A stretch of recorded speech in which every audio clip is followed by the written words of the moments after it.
नमस्कार दोस्तों, I hope आप काफ़ी अच्छे होंगे और आपकी तैयारी भी काफ़ी बेहतर चल रही होगी। तो आपकी तैयारी को और बेहतर बनाने के लिए आज के वीडियो में हम लोग करेंगे महा मैराथन प्रैक्टिस सेट। तो चलिए आज के सबसे पहले क्वेश्चन की शुरुआत करते हैं। और सबसे पहला क्वेश्चन है दोस्तों, सर्वोच्च न्यायालय का न्यायाधीश अपना पद त्याग सकता है पत्र लिखकर? ऑप्शन ए देखिएगा मुख्य न्यायाधीश को, ऑप्शन बी राष्ट्रपति को, ऑप्शन नंबर सी है प्रधानमंत्री को और ऑप्शन नंबर डी विधि मंत्री को। तो इसका राइट आंसर हो जाएगा दोस्तों, इसका राइट आंसर हो जाएगा ऑप्शन नंबर बी, यानी सर्वोच्च न्यायालय का जो न्यायाधीश है वो अपना पद त्याग राष्ट्रपति को कर सकता है। और याद रखिएगा संविधान के अनुच्छेद 124(2) के अनुसार, संविधान के अनुच्छेद 124(2) के अनुसार सर्वोच्च न्यायालय का कोई न्यायाधीश राष्ट्रपति को अपना त्याग पत्र दे सकता है। आगे बढ़ते हैं दोस्तों क्वेश्चन नंबर 2 की तरफ। क्वेश्चन नंबर 2 है आपकी, क्वेश्चन नंबर 2 है मगध की प्रारंभिक राजधानी कौन सी थी? मगध की प्रारंभिक राजधानी कौन सी थी? ऑप्शन नंबर ए देखिएगा पाटलिपुत्र, ऑप्शन नंबर ए देखिएगा Pataliputra, option number B Vaishali, option number C Rajgiri और ऑप्शन नंबर डी चंपा। तो इस प्रश्न का राइट आंसर हो जाएगा दोस्तों, इस प्रश्न का राइट आंसर हो जाएगा ऑप्शन नंबर सी, यानी मगध की प्रारंभिक राजधानी थी राजगिरी थी। उसके बाद से कुछ समय पश्चात पाटलिपुत्र भी हुआ, वैशाली भी हुआ। आगे बढ़ते हैं क्वेश्चन नंबर 3 की तरफ। क्वेश्चन नंबर 3 है आपका सांख्य दर्शन का प्रतिपादक किया गया था।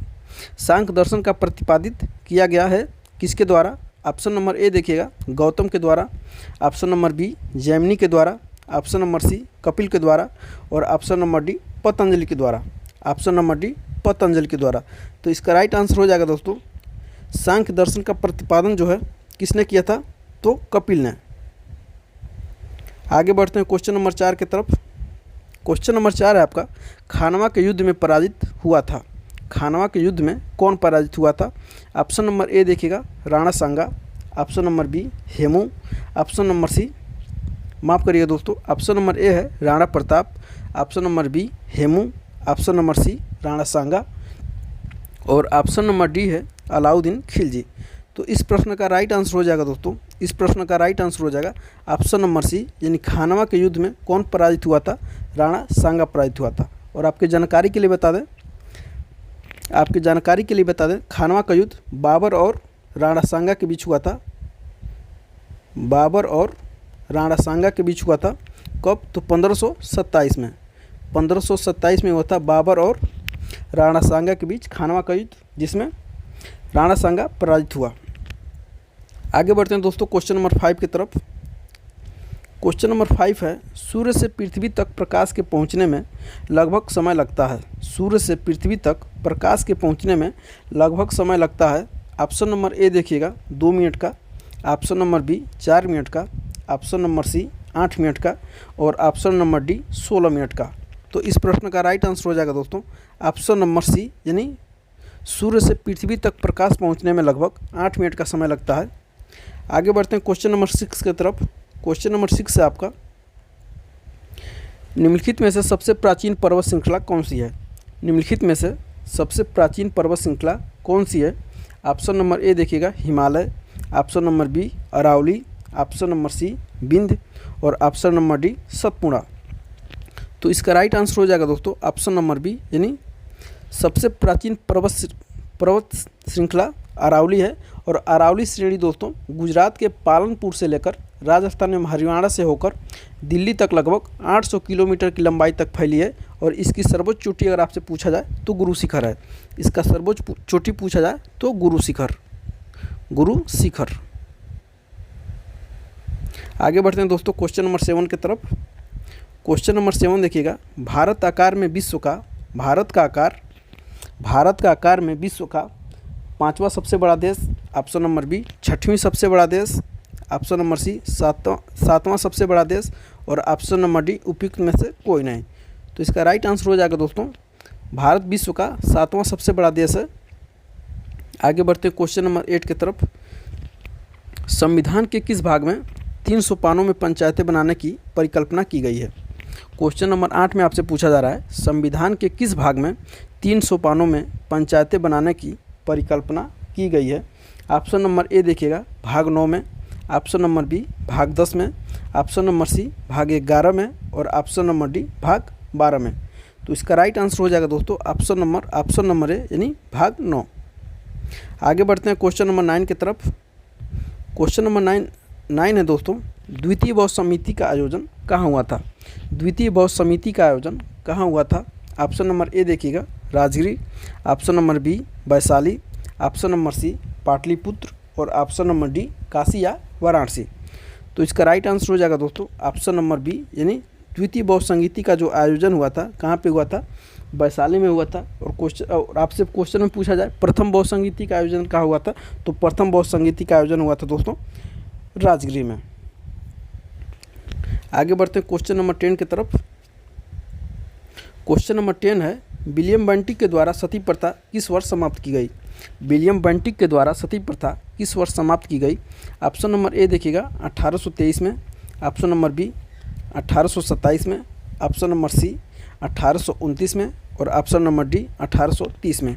तो इसका राइट आंसर हो जाएगा दोस्तों ऑप्शन नंबर सी यानी लॉर्ड विलियम बेंटिक के द्वारा सती प्रथा 4 दिसंबर 1829 को 4 दिसंबर 1829 को समाप्त की गई। किसके प्रयास से? तो राजा राम मोहन राय के प्रयास से। आगे बढ़ते हैं क्वेश्चन नंबर 11 की तरफ। भारतीय संघ के अंतर्गत किसी राज्य को मिलाने का अधिकार किसे है? भारतीय संघ के अंतर्गत किसी राज्य को मिलाने का अधिकार किसे है? ऑप्शन नंबर ए देखिएगा भारत के राष्ट्रपति को, ऑप्शन नंबर बी प्रधानमंत्री को, ऑप्शन नंबर सी संसद को और ऑप्शन नंबर डी सर्वोच्च न्यायालय को। तो इस प्रश्न का राइट आंसर हो जाएगा दोस्तों, इस प्रश्न का राइट आंसर हो जाएगा ऑप्शन नंबर सी यानी संसद को। और आपके जानकारी के लिए बता दें, भारतीय संविधान के अनुच्छेद 3 के तहत, भारतीय संविधान के अनुच्छेद 3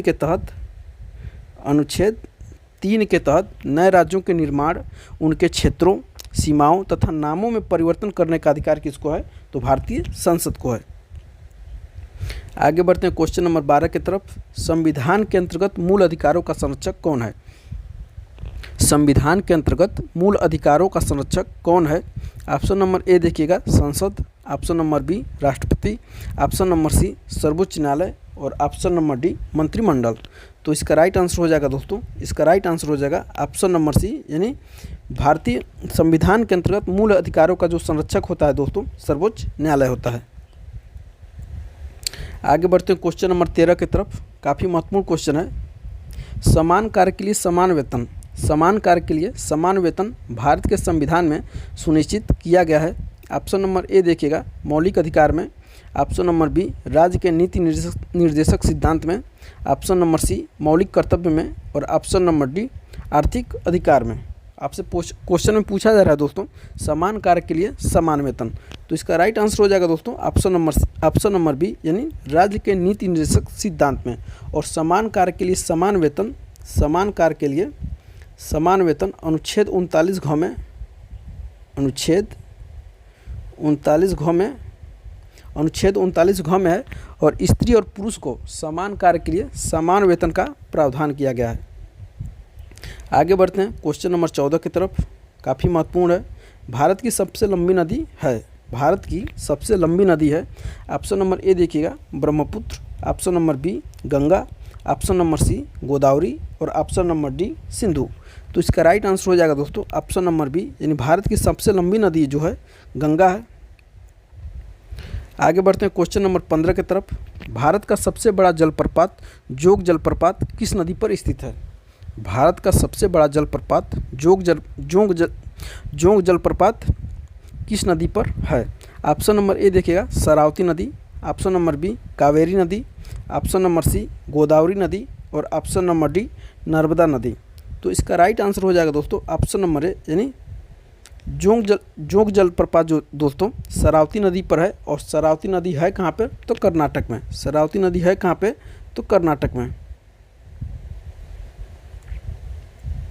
आगे बढ़ते हैं क्वेश्चन नंबर 16 की तरफ।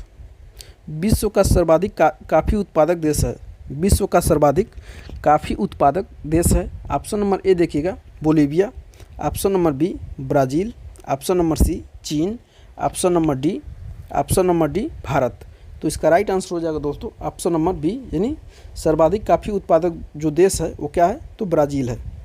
आगे बढ़ते हैं क्वेश्चन नंबर 17 की तरफ। काफ़ी महत्वपूर्ण है और पेट की परीक्षा में भी यह 2 बार पूछा जा चुका है। किसके शासनकाल में मेगास्थनीज भारत आया? किसके शासनकाल में मेगास्थनीज भारत आया? ऑप्शन नंबर ए देखिएगा अशोक के, ऑप्शन नंबर बी हर्षवर्धन के, option number C Chandragupta Maurya के और ऑप्शन नंबर डी कुमारगुप्त के। तो इसका राइट आंसर हो जाएगा दोस्तों ऑप्शन नंबर सी, यानी मेगास्थनीज जो है चंद्रगुप्त मौर्य के शासनकाल में भारत आया। और इसकी पुस्तक का क्या नाम है, तो इंडिका। काफ़ी महत्वपूर्ण पुस्तक है इसकी।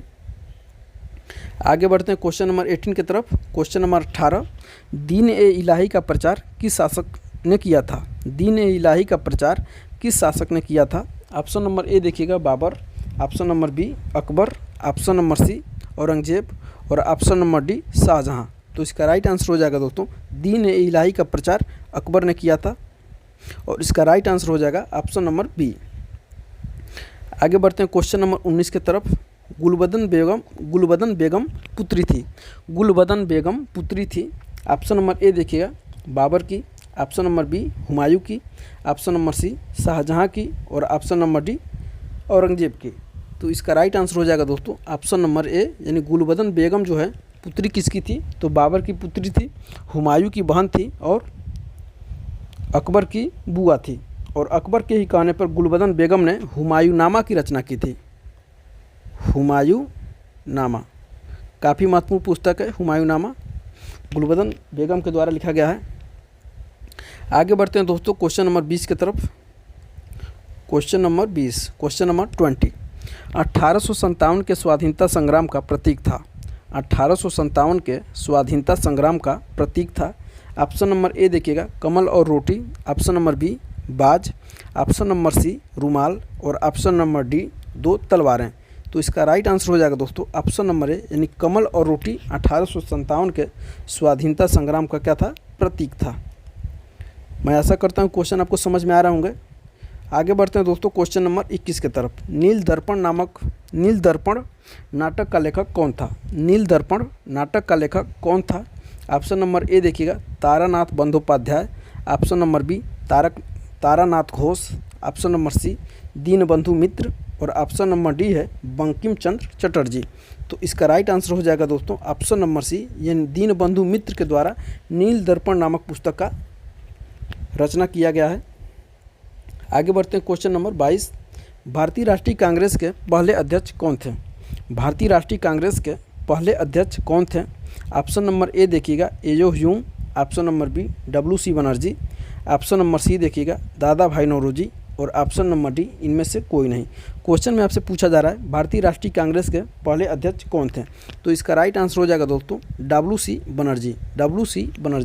पूरा नाम इनका हो जाएगा व्योमेश चंद्र बनर्जी। तो इन्होंने भारतीय राष्ट्रीय कांग्रेस के पहले अध्यक्ष थे। और आपसे क्वेश्चन में पूछा जाए भारतीय राष्ट्रीय कांग्रेस के संस्थापक कौन था, तो इसका राइट आंसर क्या हो जाएगा एजो ह्यूम। पूरा नाम हो जाएगा एलन ऑक्टेवियन ह्यूम। आगे बढ़ते हैं दोस्तों क्वेश्चन नंबर 23 की तरफ। क्वेश्चन नंबर 23 है जैव कोशिका का कौन सा भाग पावर हाउस कहलाता है? जैव कोशिका का कौन सा भाग पावर हाउस कहलाता है? ऑप्शन नंबर ए देखिएगा कोशिका भित्ति, ऑप्शन नंबर बी केंद्रक, ऑप्शन नंबर सी माइटोकॉन्ड्रिया और ऑप्शन नंबर डी संपूर्ण कोशिका। तो इसका राइट आंसर हो जाएगा दोस्तों कोशिका का कौन सा भाग पावर हाउस कहलाता है? तो याद रखिएगा दोस्तों माइटोकॉन्ड्रिया। आगे बढ़ते हैं क्वेश्चन नंबर 24 की तरफ। मानव शरीर की सबसे बड़ी ग्रंथि कौन सी होती है? मानव शरीर की सबसे बड़ी ग्रंथि कौन सी होती है? यह क्वेश्चन नंबर आपका 24 है।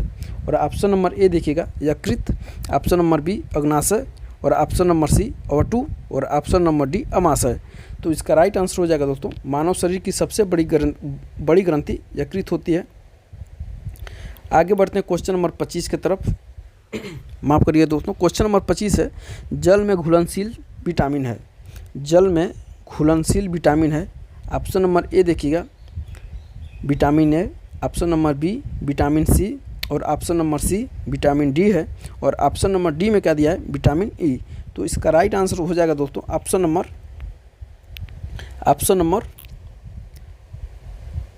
माफ़ करिए दोस्तों, इसका राइट आंसर हो जाएगा दोस्तों ऑप्शन नंबर बी, यानी विटामिन सी जो है जल में क्या है, घुलनशील है।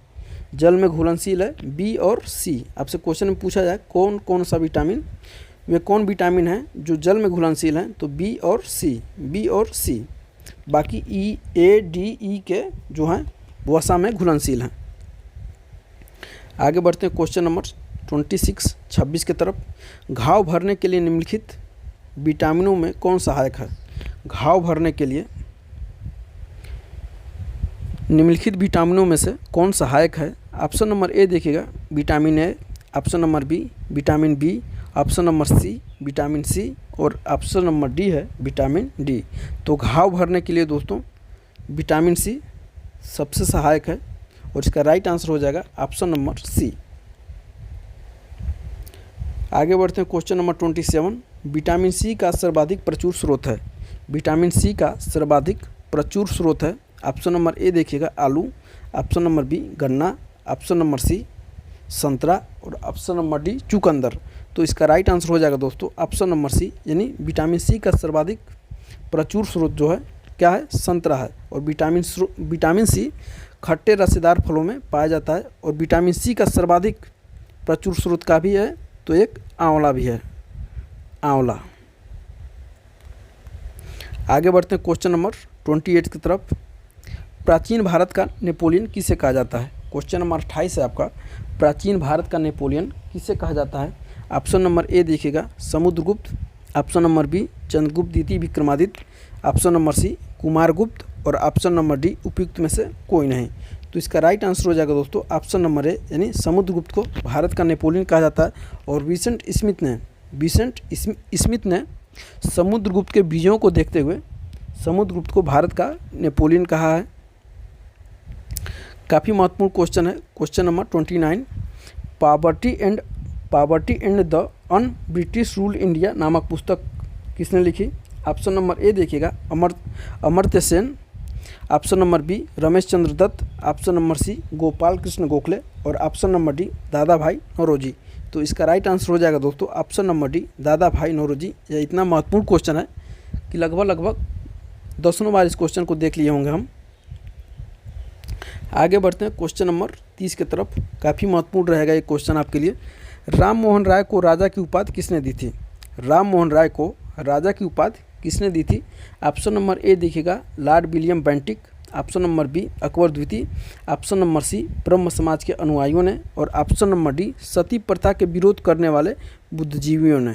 सती प्रथा के विरोध करने वाले बुद्धिजीवियों ने। तो इसका राइट आंसर हो जाएगा दोस्तों, इसका राइट आंसर हो जाएगा ऑप्शन नंबर बी, यानी अकबर द्वितीय। अकबर द्वितीय ने राम मोहन राय को राजा की उपाधि दी थी। और एक ऐसे राजा राम मोहन राय एक ऐसे समाज सुधारक हैं जिनका निधन कहाँ पे हुआ था, तो विदेश में हुआ था। ये भी आपसे क्वेश्चन में पूछा जाएगा। तो मैं आशा करता हूँ कि 30 क्वेश्चन आपको समझ में ही नहीं बल्कि याद भी हो गए होंगे। तो आप हमें कमेंट करके ज़रूर बताइएगा और वीडियो अच्छा लगे तो अपने दोस्तों के साथ शेयर करना नहीं भूलिएगा। मिलते हैं अगले वीडियो में, तब तक के लिए बहुत बहुत धन्यवाद।